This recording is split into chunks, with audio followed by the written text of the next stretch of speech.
Maybe the video connects. I'm gonna be like this.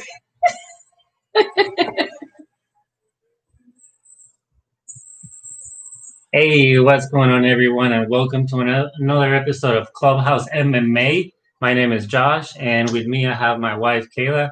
She is stepping in for Chris, since Chris is potentially sick with Corona. He started his quarantine just today. So my wife watches the fights once in a while. We give her a couple of shout-outs during the show because she stays up with me late just watching them. Forever. So I appreciate it. But let's jump right into it. Should be a short episode. Should be a fun episode today. Today we're going to be covering UFC on ESPN that happened last week, Saturday the 3rd, Holm versus Aldana. We're going to talk about some of the MMA news that have been going on as of late. And lastly, we're going to end up with next week's fights, October the 10th on Fight Island, Abu Dhabi. It is UFC Fight Night, Moraes versus Sandhagen. So a couple of things to talk about.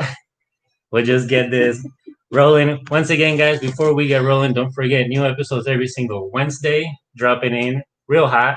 And give us a follow on our social media. We got Instagram, Twitter, and YouTube for those that are watching live. So we are live. Anyways, let's pull up our phones and see what we have going on, starting with last week. Last week's card overall was pretty good. Like I always say, those low-key fights that nobody really cares about, that nobody's covering, usually turns out to be some pretty fun bangers. So either way, you missed out. I didn't watch, okay? I didn't do it. You missed out. Well, she had to put the kids to bed, Usually I watch, not last week. But it's all good. That means, again, like I said, we're shooting for a shorter episode today. I'm the casual fan. We all casual. It's all good. But here we go. So on the prelims, I got them pulled up on the phone. Starting from the very bottom, what did we have total? So the main event had 2 decisions, 3 finishes, 2 by KO, 1 by guillotine. And then looking at the prelims, we had 4 decisions, 1 KO, and 1 draw. So last week we had a draw, and then this week we have a draw again. Who was the draw? The draw came, here, let's pull it up. It was in the featherweight division between Charles Jourdain and Joshua Culibao. It was a decision. Looking at the numbers here, so now all guys are 10-3-1 and 8-1-1. So that's kind of... I've got the fights pulled up here too. They're in the prelims. Okay. Yeah, there you go. The draw guys. Okay. Yeah, when you look at the overall numbers, there were no takedowns. Charles Jourdain had 3 submission attempts, and the strikes were honestly like... It looks pretty evenly matched. Yeah, Jourdain did a little bit better, but when it comes to significant strikes, it was 44-46. So ended up being a draw. People were... get when you don't excel on one side, a draw. People were bummed out, though. Even, I think, Culibao after the fight was like, damn, dude, like, you should have taken that fight. But then again, you can't judge an entire fight based on the last round itself. So, anywho, fair enough. Back to the very bottom, we have Luigi Vandarami versus Justine Ajari. I saw that fight. I saw it with our son, Damien. That was a pretty cool round 1 KO via strikes. And then I think we have that one on Instagram. I posted that one, guys. Don't forget, we're always posting. Check out Instagram, follow, like, comment. Yep, and we're always posting live while the events are going on. So here you go. Here's what happened. Vandarami versus Ayari. He just starts going ham, gets Ayari against the fence, high kick, drops him to the ground, continues. And then he's hyped. That was also his UFC debut. He went Super Saiyan. I'm like still trying to watch. Yeah, no, it was his UFC debut, so he did really good.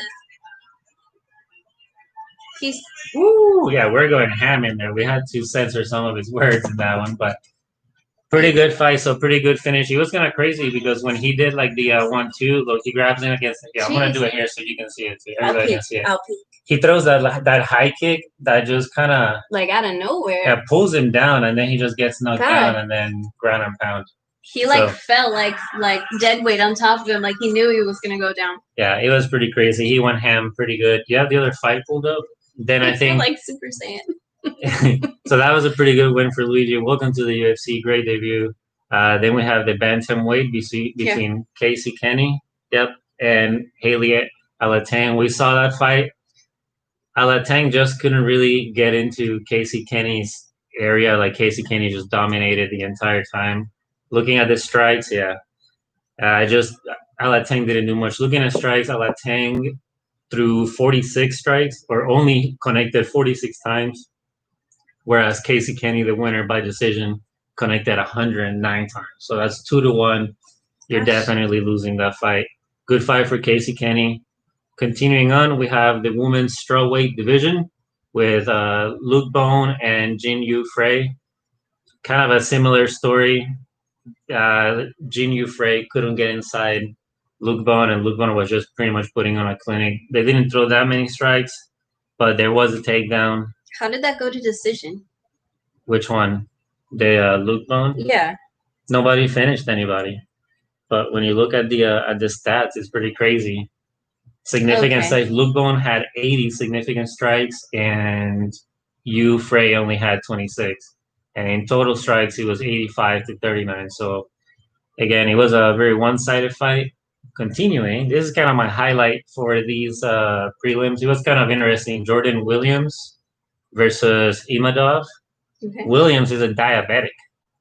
Okay, that's the fight you were telling me about. Yeah, so that's kind of crazy. Hey, props to Williams, because that's pretty crazy. So, along with that, for sure, shout out. But he didn't cut weight. He came into the weigh-ins 3 pounds under the maximum allowed weight, because you can't cut weight. You can't just go without eating if you're a diabetic. No, it's like that. Like so crazy hard on your body. Like just normally functioning with diabetes. I can't imagine having to prepare for a fight. Yeah, and being an athlete and burning all those calories and getting to that peak of conditioning. But it was kind of cool. Again, this fight ended up being kind of one-sided once again. Imadov putting the work on Williams. Williams never quit, and it looked like he was in the entire fight. But again, when it's kind of one-sided, when one guy has been the one connecting the most, the one doing the most damage, So props to Williams, Jordan Williams, that came down to a round 3 decision on Imadov. Now Imadov moves on to 9-2. Good fight, but again, Imadov dominated pretty good. So today we're not at the car studio. If you guys didn't notice, I have home. Like leaf ears. We're at home, so I'm having a beer. Mm-hmm. Cheers. I don't have to drive today. To Chris. To Chris. Shout out to my homies. We didn't have to drive. Usually we don't drink in the podcast because we have to drive. And obviously, we're in Tampa. Although we're recording from Clearwater, Florida. Anyways, I'm gonna put the beer back here.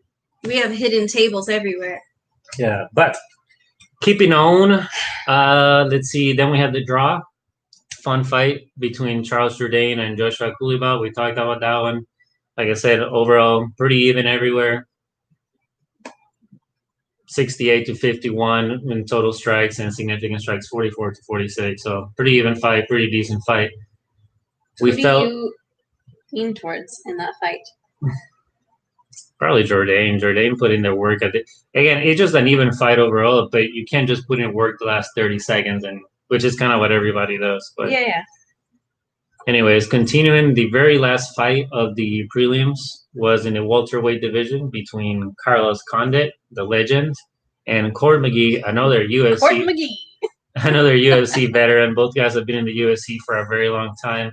This was a super close fight the entire time. Honestly, I couldn't tell who was winning this fight. When it comes to the strikes, yeah, we got 88 total strikes to 84 on Condit. Condit won that fight via round 3 decision. That broke his losing streak. He was on a 5 streak. Condit was? Condit was, yeah.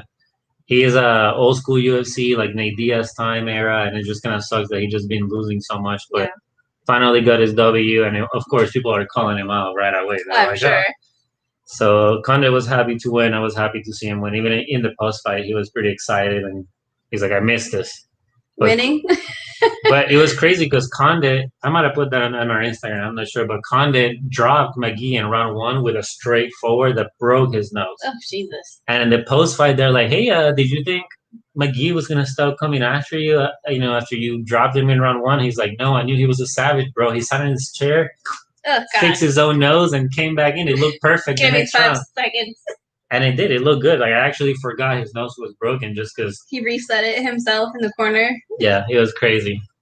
No, thank so, again, pretty good fights. If watch or not watch, I would watch the Carlos Condit fight. I should have watched the fights. The Charles Jourdain versus Culibao fight, a round or two would have been fun. Again, the middleweight, Imadov versus Williams, for sure. Watch a round or two just to see Williams there putting in work. And obviously the knockout there by Luigi Vandarami. That's that for the prelims. Jumping into the main event. You got it? Boom. Holly Holm. Starting from the bottom. Now we're here. Who do we got? Oh, crap. Just a second. Okay, I scrolled too far down. We got Dequan Townsend versus Todorovic. That was a TKO on Todorovic's side. I think I put that one. Yep. That's right. Yep. And I put that one on Instagram, so it's right here. Boom. Oh, super right hard. Todorovic is a younger new guy. He mounts him, and then that's the finish. He looks like he took a pause, like I'm done. Here we go. Boom. Hard left. Boom. Hard right. That's Johnson. Then they end up in the ground and pound. Dequan's not really doing much, but fight ends. And of course, Dequan Townsend does object the fight, but nothing else we can do. Again, that's all in our Instagram. Don't forget in there, even if you go in there, we do have all the stats of what happened during the fight. Sure. Let's keep going. Who's the next fight? Moving right along. Kyler Phillips and Cameron Else. Yeah, Phillips had the KO in that one. I didn't put it here, but what were the numbers there? 34-20. Round 2 KO in 45 seconds in, so not much to say there. It was a nice KO. Who's next in that? So up next was one of the fights that Chris and I really wanted to watch, the Germaine de Randamie versus Juliana Pena. Juliana Pena is from Venezuela, and she's like the Venezuelan vixen or something. So, if she says so. I'm trying to look at her picture. Yeah, she's all right. She looks pretty vixenish in that photo. Yeah, with a lot of makeup, she looks good. But anyway, she was fighting Germaine de Randamie, the ex-UFC champion that refused to fight Chris Cyborg because Chris Cyborg was on steroids.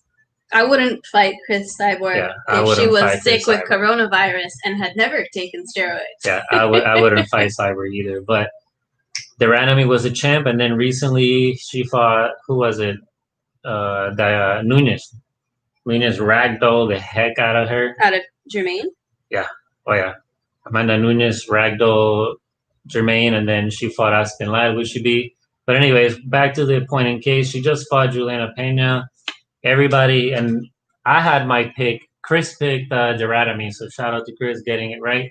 I had Pena, and I had said that if Pena takes the fight to the ground, she might be able to dominate de Randamie because of what Nunes did to her.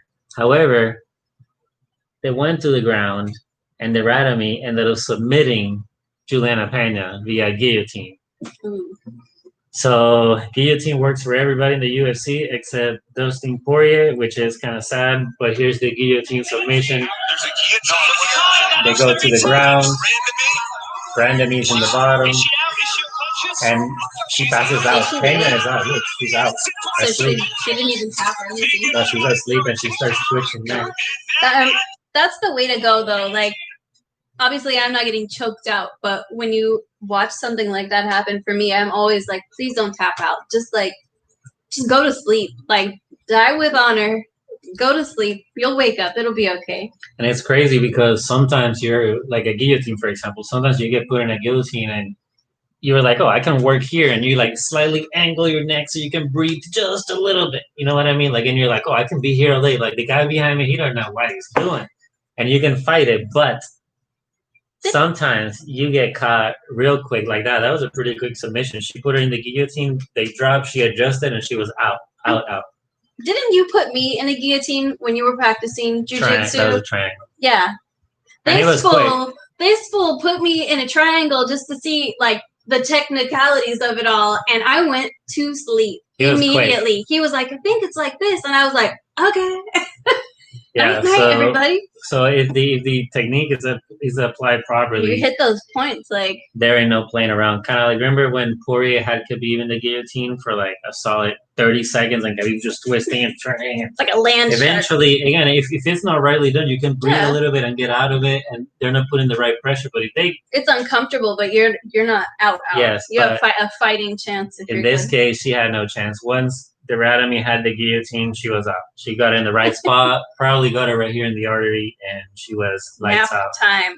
Which was, and then then again, going to the post-fight interview, everybody asked her like, "Hey, is this sweeter victory because you got your?" I'm imitating the guy from I don't know what reporter that is, but it's the guy that always has the first question. A bobblehead. Hey, is it sweeter to you that you got the submission? And then Vandarami was super proud in the post-fight. She's like, "I told you guys, I told you." And then they asked her, "Do you even jiu-jitsu?" She's like, "Of course I jiu-jitsu." And they're like, "Do you have a belt?" She's like, "Yeah." And they're like, "Well, what is it?" And she's like, "I'm a purple belt." None your business belt. And purple belt, is right there before brown, before black. However, I'm a white belt, and I sparred against that purple belt, and it was sad. It was like me sparring my 3-year-old. Did they feed you your own foot? I was like, I got this, dude. There's no way he's choking me. I love pretzels. Oh my god.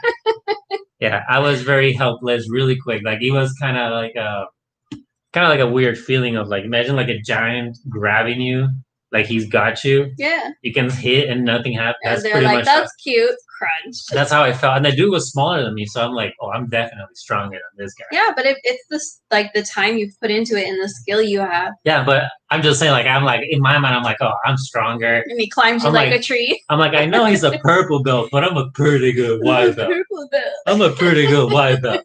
So yeah, when he got a hold of me, it was game over. I'm like, oh god, what is happening? I was like, I remember pushing him down, like, get off me, and he's like, this has escalated quickly. Yeah, pretty much. So anyway, so Vandarami gets the good victory, and again, she was a purple belt. So shout out to her, congrats to her. She's on a 2-5 winning streak.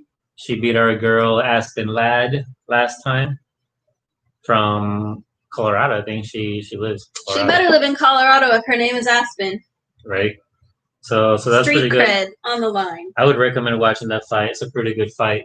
Pena did get control of Vandarami a couple of times in the ground, and she did ground and pound Vandarami in the ground. So it was not like it was hopeless for Pena on the ground. I'm looking at the numbers here, and I mean they look. Obviously, she submitted her. Yeah, no, they're pretty even. But they do look pretty even. Because on the stand-up, Jourdain had the advantage. However, Pena.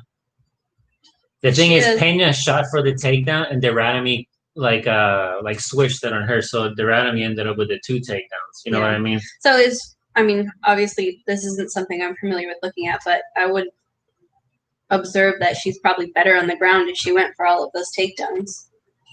That's the only game plan. Vandarami is a world-class kickboxing champion before she came to the UFC. She is no joke. She's a French champion, like all these things. So.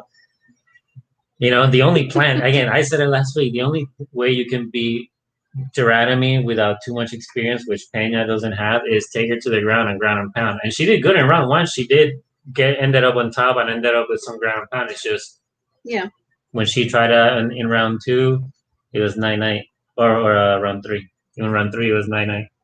But moving on to the co-main event. Pound, pound, pound, pound. Of the evening, this is a heavyweight. We like our big boys. We have Jourdain De Castro versus Carlos Felipe. Carlos Felipe gets the round 3 decision over Jourdain De Castro, moving his record to 8-1. And Jourdain De Castro put in more work. I think the total strike is 113 to 88. However, Carlos Felipe had 30 more significant strikes. And Jourdain De Castro was dead. Round 3, all he would do was he would square up, and when Felipe would come, he would just do like a 2-punch flurry and go to sleep. And hold and push him against the fence, and then they would stand there. I think the referee, I didn't count it, but the referee at the very least separated them 3-4 times. Base the decision on? Just who overall did the more damage, who overall was the aggressor. So, Carlos Felipe did the more damage with the big hit. So, if you and I are in a clinch and I'm just wait, you can't see that, but I'm like, Just tapping. yeah, I mean, we're in a clinch and I'm just punch, punch, punch. That counts as 3 strikes, but they're no significant strikes. Significant would be when you break the clinch and you elbow the dude. That's a significant strike. So that elbow felt very close. I'm gonna watch the replay jiu-jitsu because I saw it. but basically, that's it. So I think we covered the rules before on a different podcast, but it's aggression, forward movement, and overall damage. So overall damage, Felipe did the most, and then in round 3, De Castro was dead. Like when I'm saying, like he was a walking dead. He would just put his hands up, just like lethargic, and lean on Felipe, and Felipe would try to fight him, and then they would sneak a couple punches. Referee would separate, I think, like 4 times. Damn, that's pretty crazy. Do something. Yeah, basically, like guys, do something, advanced position, or we're gonna cancel this. So yeah. But anyways, good fight. I wouldn't watch the whole thing. I would, pick any round. Probably not round 3. The decision was fair. Yeah. Felipe was more of the aggressor. De Castro did okay, and they both had their moments. But you're talking about an older dude in De Castro versus a younger guy. De Castro couldn't put the younger guy away. He has the energy, the resistance. His cardio wasn't up to par. Yeah, we all wanted the KO, but it never came. So it is what it is. Words of Mike Holloway. Boom. Holly. That's the main event versus Irene Aldana. Yep. Holly Holm versus Irene Aldana. I was gonna wake you up. I went to the room, but you were asleep. If you were awake, because usually I'll go to the room if there's a good female fight or a fight that she wants to see. I'll go to the room and see if she's awake and be like, hey, the fight's happening. She'll come out. But she was asleep. Night. But for this fight, out of the 5 rounds, which went all the way, I recommend watching like 1 round. It doesn't matter. It's all the same. It's like a loop that they just recorded and hit play on every round. I'm just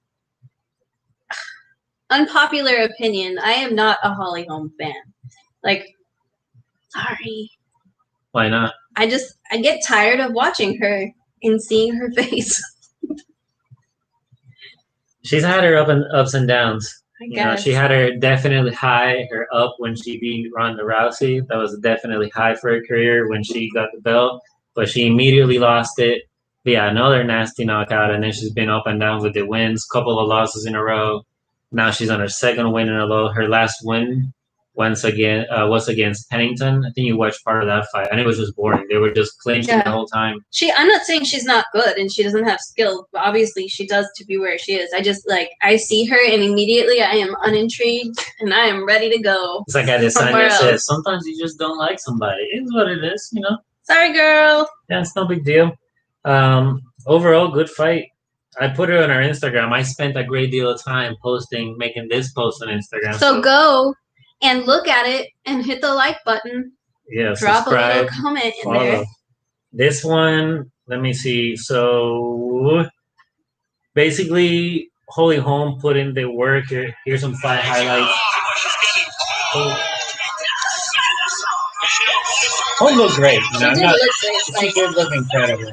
She's a beast. She is an athlete and a warrior and all of those things. Jesus. Hey, Preacher Duggar. Chris and I picked this one last week, so we got him right.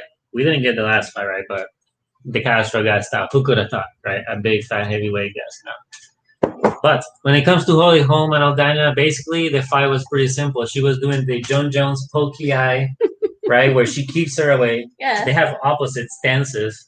So as long as she has to stay away from the right hand, and Aldana has to stay away from the left hand. And basically, Holly did the pokey, stay away. And if Aldana got close, she would do a side kick. I'm wearing a bathing suit because I almost recorded this episode on the beach. So I was like, you know what? Should I just go to the beach? So. And I was like, you aren't leaving me with these damn kids. But then now I have a co-host for today, so I'm excited. Special guest. It's me. But anyway, so Holly Holm basically is doing the Jon Jones pokey finger, stay away, while rotating around the ring. I don't know how many times. Somebody should record the fight, put her in, fast forward and see how many circles. Like NASCAR, just big loops everywhere. So basically, Aldana fell into the pattern of follow her, chase her down. Her coaches were telling her in the corner, you have to keep going forward. All 5 rounds. Like, I don't understand. She was getting murdered going Shuffle, forward. shuffle. So basically, Jon Jones like pokey, keep moving away. If Aldana gets too close, throw a kick. If Aldana seems like she's just trying to get close, throw a jab or two. And then whenever she felt comfortable, she would throw, a nice combinations too every time. It was always like a 3-punch combo to a kick or a 4-punch combo. So it was fine. It was complete domination from Holly. It was kind of weird. Like, I don't understand how Aldana just kept doing the same thing over and over and for 5 rounds. Well, it worked. If it's working, keep doing it. Yeah, for Holly, but not for Aldana. So I don't understand. Well, she didn't learn, obviously. Yeah, I don't understand. The first couple go-arounds, she was like, nah, it'll be okay. But Holly looked incredible. Her body looked incredible. She was in incredible shape. Her abs were crazy. I didn't recognize her. I think I watched the clip, like a post-fight clip or something that you might have posted, and I was like, who is that? Just because I don't think I've ever seen her like that. No, she looked good. Cut. So shout out to Holly Holm, people from Albuquerque. She trains with Jon Jones up there at Jackson Wink. I used to live in Albuquerque. Hey. A very long time ago. But that's it. That is it for the main event last week. Moving along. Let's talk some MMA news real quick. A couple of things that are buzzing. We posted it on Instagram too. Chris Weidman is calling out Adesanya. That's kind of crazy. He's that's still my boy. After he got KO'd. You're my boy, Blue. Yeah, after he got KO'd real bad, like still passed out. His last couple losses have been crazy KOs. His last win wasn't pretty. I don't know. I don't think he's ready for Adesanya. He's clearly not ready for Adesanya, but he's saying he beat Gastelum and he also beat. Who else did he beat? So he's just saying he wants to fight. Like, this doesn't necessarily mean. Oh, he's saying he beat Silva, which Adesanya ended up in a decision. How long ago was that? It was a long time ago. He was like the kick that Silva. I don't know if you remember, but Silva, the Spider Silva, the Brazilian dude, throws a kick and his leg bends over around Weidman. Oh, is that when he broke his leg? Yes, that was against Weidman. So Weidman technically beat Silva because of that. So I have that like stored in some sort of pocket in my brain, and I don't want to ever see that again. So that was the one victory, and then the other victory that Weidman had over Silva was when Silva's like taunting Weidman, and Weidman just keeps swinging and actually knocks the shit out of him, and then that's it. So both wins are like classic case of I'm not touching you, I'm not touching you. But he got definitely destroyed by Romero. He got definitely destroyed by everybody. But anyways, then Adesanya responded. Get some wins first, bruh. And I already got you figured out. I sized you up several times, watched you hit and miss. I know how to fuck up your single, your double leg attacks, 10 steps ahead, like I said. Yeah, so there's no way. I don't think that fight will happen at all. That's all talk. Yeah. Let's see, what else? Till and Perry's feud keeps getting crazier. It gives me life to see those memes. It's pretty crazy. I just posted a meme last night about Perry versus with Till. It says Mike Perry be like, and then Till keeps posting all these memes about him.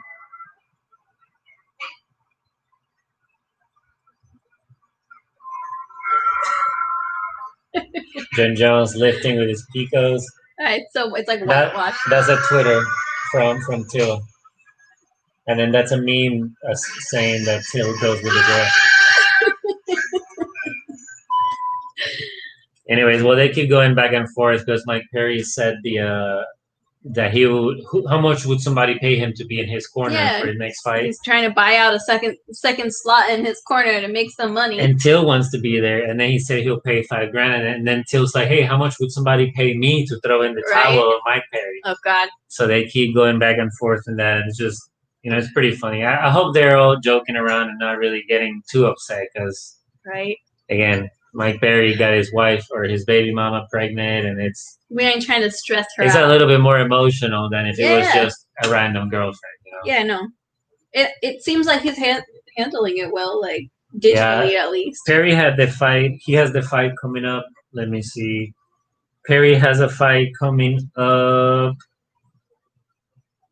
Yeah, against Lawler in November. So next month, Perry's gonna be fighting Lawler. So that'll be fun. Yeah.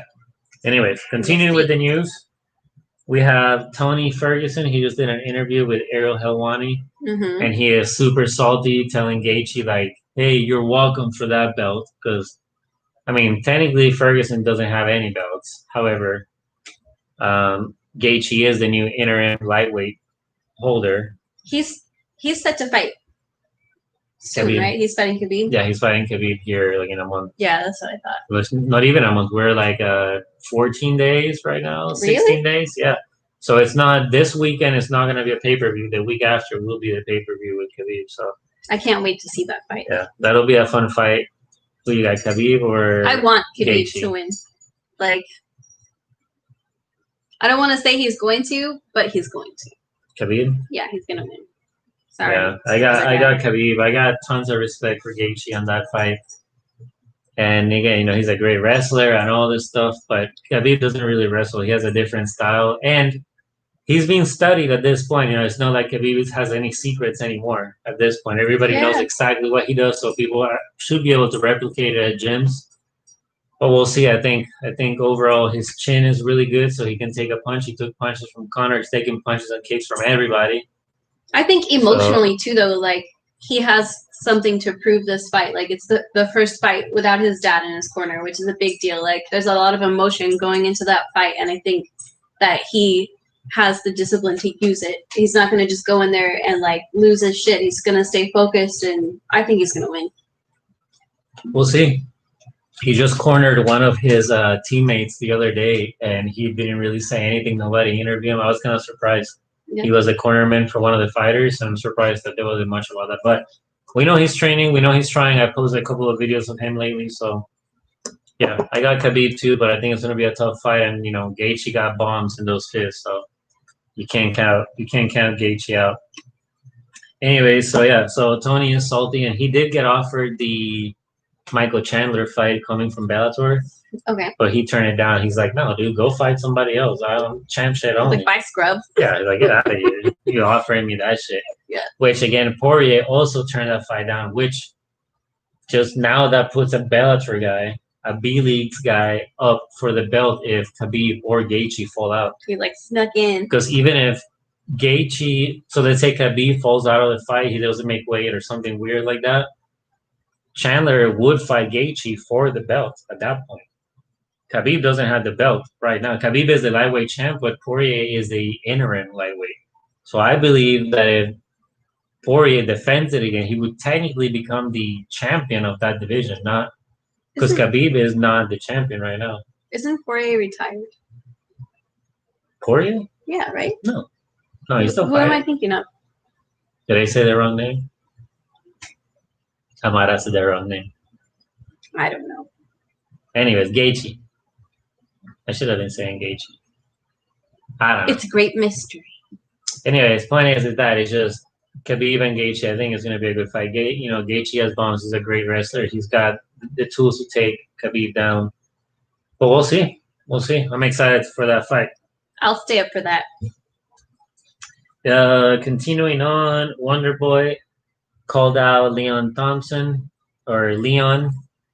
And Leon doesn't want that smoke. He pretty much made fun of Wonderboy, the nicest guy in the UFC.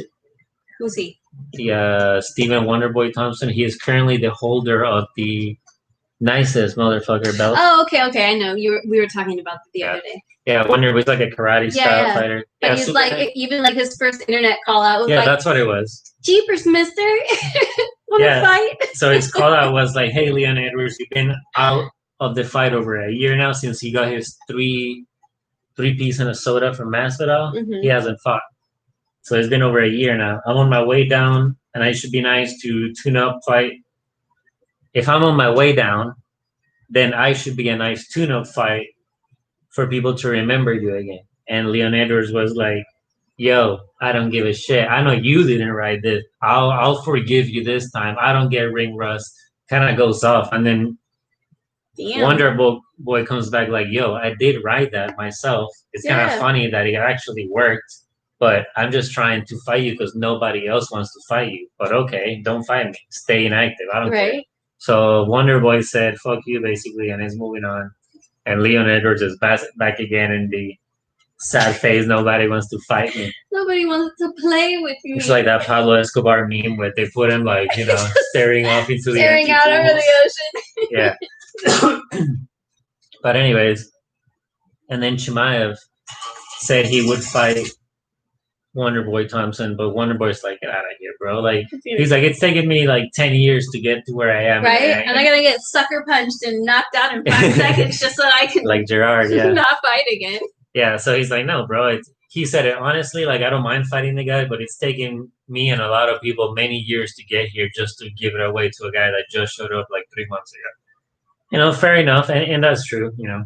Just let him fight like a top 15 guy that is actually ranked. Give him a number, and then from there you can jump him. But he's been crushing people, though. Yeah, like, I see what he's saying. He's taking like 3 hits. I see what he's saying, but like, dude has been fighting in multiple weight classes back to back, right? Like, yeah, he may have just shown up to the party, but he's here to lay fuck. Yeah, he's here to fuck. So, you know, and maybe Wonder Boy's just like a little scared. So. No, I don't think he's scared, but I think it's true. He's like, no, dude, like why would Wonder Boy risk? That's a big risk for Wonder Boy. At this point, it's not even a risk. It's kind of assured. Like, he's going to get his teeth knocked in real quick. I mean, obviously, I think Wonder Boy has a good chance. He had a Gracie fight against Luque, which we saw live when we went to the fights. So Vicente Luque, the Brazilian, they had a crazy fight. Wonder Boy won by a little bit. Luque beat Perry. Luque has been wrecking people lately. Anyways, Wonder Boy is obviously a legend, but he's like... Wonder when he's going to fight again. He got knocked out against Pettis the other day. Or not the other day, like a while back. Probably like a year ago or so. Or like, I don't know, a while back. But with a flying Superman punch. But anywho, continuing. Adesanya versus Jon Jones. It's not happening, but it should happen. Everybody wants it to happen. DC and Helwani keep talking about it. Dana White was talking about making that fight happen too. Who knows? I don't think it's going to happen. Jon Jones is getting big right now to go to heavyweight. Adesanya is really not wanting to fight Jon Jones, so I don't know. I don't think that's going to happen. And lastly, Usman versus Burn, the fight that we've all been waiting to watch, has been postponed. It was supposed to be in December, and now they're moving it back to January or February. For why? Because Usman needs more time to prepare. That's it. Usman didn't feel like his weight and his training would be complete to fight his teammates. Can you do that? Can you just be like... He's the fucking champ. He's the champ. If he, you know, he doesn't have to take a fight. So if he says, hey, I won't be ready, you know, in December, I need more time to be in peak physical condition, then you kind of have to honor that, you know. And again, he's not canceling. He just, hey, I just need it back to January, February. So it's not like it's getting moved back that much, but so that's that.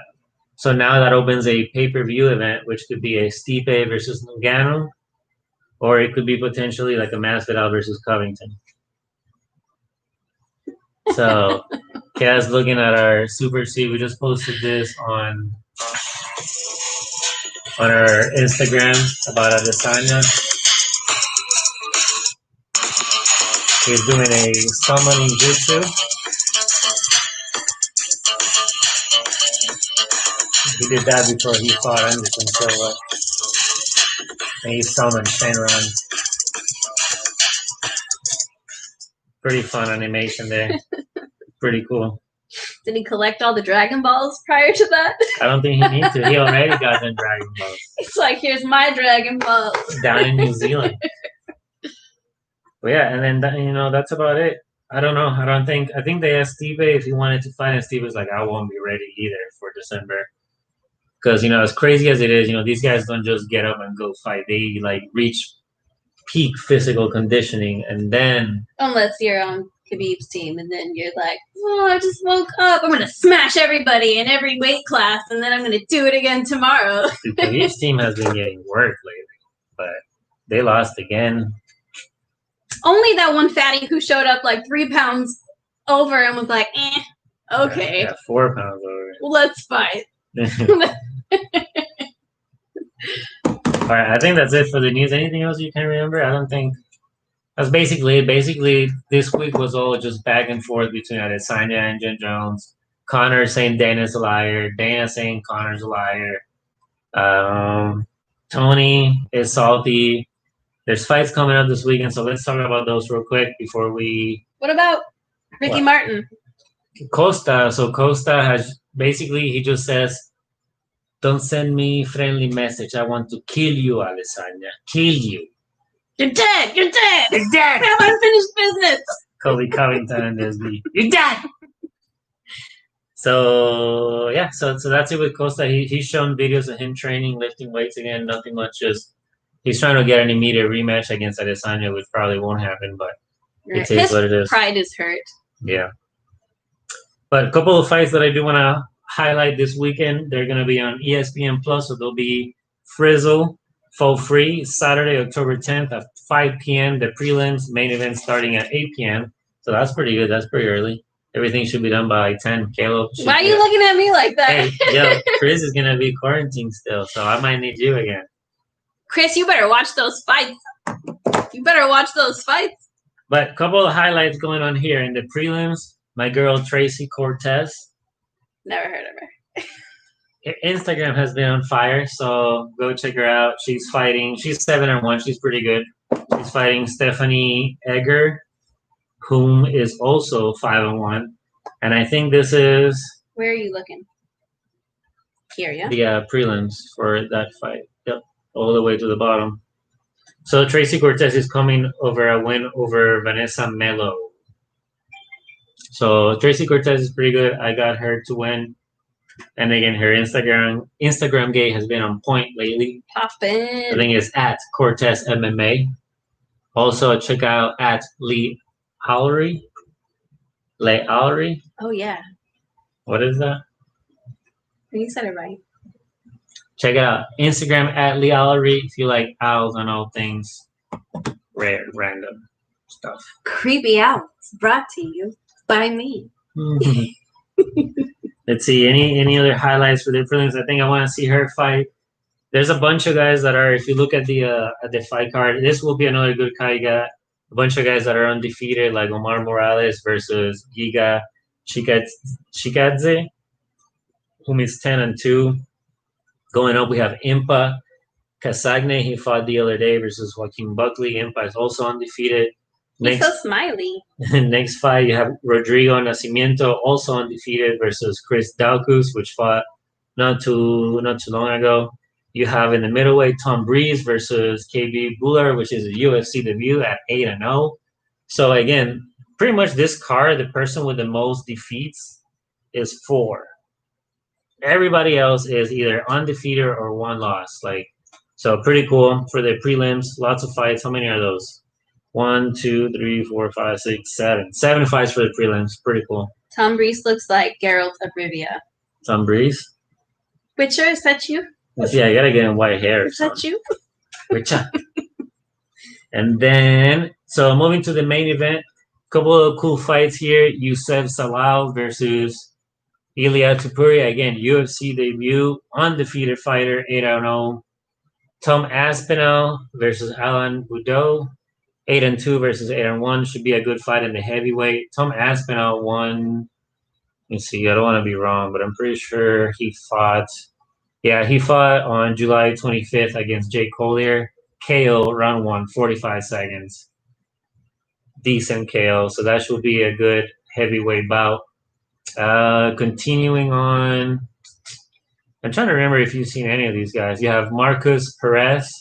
12-3 versus Dricus du Plessis. I mean, these names are made up. I'm sorry. Yeah, it's because the UFC is expanding. They're not just crazy dudes around here. These are guys from all over the world. Ben Rothwell and Marcin Tybura.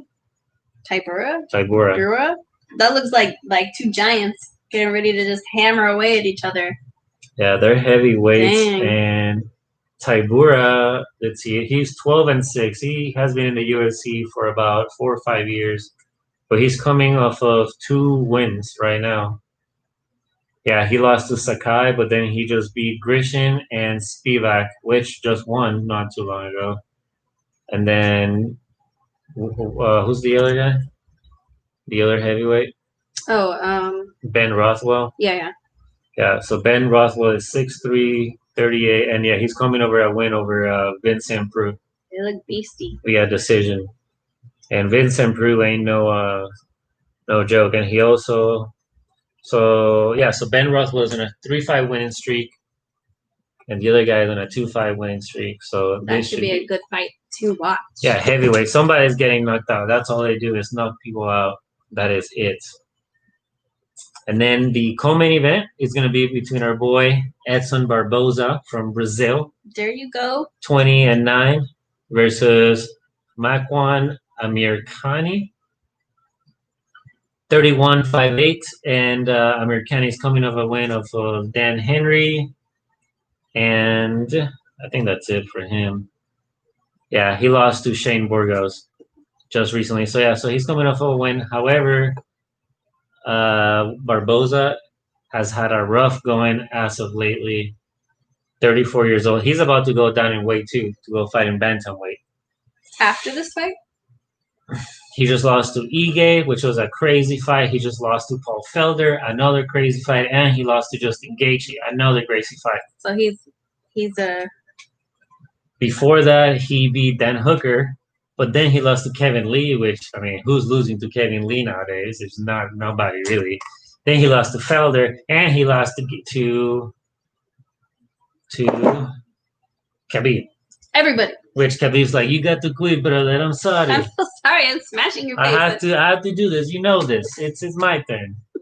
So that was very ugly for him. So he's had, since he lost, he came to Khabib with a loss. Then Khabib mauled him. Then he lost again. Then he got 1 win, and then he lost like 3 times in a row. So not looking good for him. He's very known for his kicks, for his kick KOs, and I mean, I got Barboza to win. I know, I won't lose hope. We'll see. I like Barboza. Then we go to the main event, bantamweight. Those are the super tiny guys, 135. They said keep. Marlon Moraes, have you seen his body? Nope. Let's see. He is crazy. Like, Jesus. Yeah. Holy crap. Yeah, that's insane. He looks like One Punch Man on steroids. They actually got memes of him as One Punch Man. He looks like one. His abs have abs. There's just nothing else. His torso looks like Legos. Yeah, Marlon Moraes is a definite beast. He just fought Jose Aldo, which he beat via decision. Lost to Henry Cejudo, but that's kind of questionable. Okay, Morales, we see you in your abs. And then he beat Jimmy Rivera from Puerto Rico. Sorry, shout out Puerto Rico. And then that's really about it. So Marlon Moraes is a super huge guy, contender to go for the belt one more time. And he's ripped going against Corey Sandhagen, which is 12-2, 28 years old. Also, he's 5'9". Yeah, he just came off a loss against Aljamain Sterling, which has been looking incredible lately too. But before that, he did beat Asun Sao and John Lineker. So, and Yuri Alcantara and Arnett. So basically, his only loss was to Aljamain Sterling, whom Dana finally acknowledged as the #1 contender of the bantamweight division. But the way things are going, it looks like if Marlon wins this weekend, Marlon gets another title shot before Aljamain. But that's it. Those are the fights for next week. The main event should be pretty fun. Honestly, the entire card. Looking at the main event, I'm excited to see Marlon Moraes versus Corey Sandhagen. Obviously, those guys don't get tired. They're like sprinting it's pretty incredible to watch. There may not be a lot of KOs in that division, but they're a lot of energy. Their athleticism is just insane. The last couple of fights have been super crazy. Barboza, obviously, I'm excited to watch. Tybura, I'm excited. Tom Aspinall, excited. Youssef, excited. And then in the prelims, Impa, once again, we picked him last fight. We're going to pick him again this week. I'm sure Chris will be with me. Chris Dalkaus is probably going to get the win. And then Tracy Cortez will probably get the win this weekend.